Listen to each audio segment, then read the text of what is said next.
All right, so now that I'm up here and you guys can't get away from me, I want to take some time to say thank you to my cohort that spent the last year putting up with my shenanigans and dealing with me. It's been a real pleasure to be with you guys, and no matter where we end up next year or how many states apart we are, I think that you guys are all rock stars in my book. So, my name's Kyle Felder, and this is my TED Talk. Badminton, dodgeball, sit and reach, mile test. What do these words remind you of? If you guessed gym class, for better or for worse, you would be right. It's the land of the crusty t-shirts, the smelly socks, right? The dirty shoes, the few that try a little bit too hard, and the majority that don't try at all, okay? It's gonna be that place, right, where we think about the activities that we do rather than what these activities can do for us. And that therein lies the problem. I'm here today to tell you that we should change the way that we view physical activity. All right, and I want to start by telling you a story, or rather, a conversation that I had with a friend of mine back in Austin, Texas about 5 years ago. Austin, Texas, for those of you guys that don't know, is a self-proclaimed live music capital of the world. That means that its inhabitants are generally, you guessed it, they're musical people. They like music. Anyways, my friend and I were sitting in my car and she said something to me that I've been thinking about a lot lately. She says, Kyle, do you know who the best types of people in this world are? I'll bite.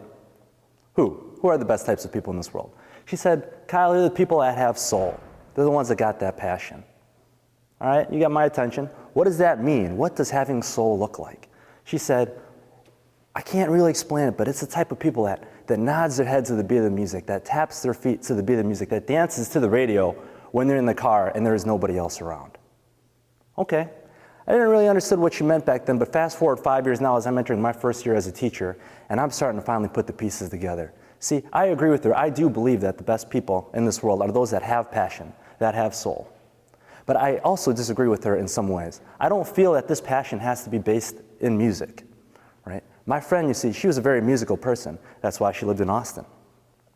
Whenever there was music on, whenever the radio was playing, whenever there was a live concert going on, she was in her natural environment. She felt free. For those of us that have ever experienced that feeling of that freedom in that natural environment, you guys know what I'm talking about. It's that place where you can do no wrong, where no matter how bad of a day you're having, everything feels right, even if just for a moment. For some of us, that might be as simple as listening to your favorite album or playing your favorite instrument. Maybe it's running circles around a track or lifting weights in the gym. Maybe it's painting a picture, reading a book, writing in your journal. Maybe it's something more exotic, as flying a plane 40,000 feet in the air or snorkeling with the sea creatures 20 feet below sea level. It's going to be a little bit different from everybody. Now that we're thinking about that place, a lot of us think, okay, well, what is it that makes us unique? Let me ask you this. Whatever it is, what happens if that got taken away from you? What if you can no longer put in those earbuds one more time, pick up that pen one more time, tie those shoelaces for that one last lap, write that one last journal entry? Ask anybody who's had their passion taken away from them what they would be willing to do to have just one more opportunity, just one more day to pursue the things that they love, and they would likely tell you that they'd be willing to do or try in anything, just to feel that feeling once more, to be free. This is where physical education comes in.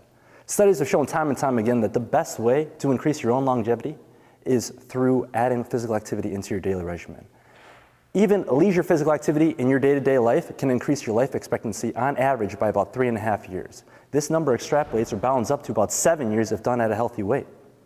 It's time that we change the way that we view physical activity, because it's no longer about training to be who can be the most elusive dodgeball player, who can have the most dynamic badminton serve, who can run the fastest mile, who can sit and reach the furthest.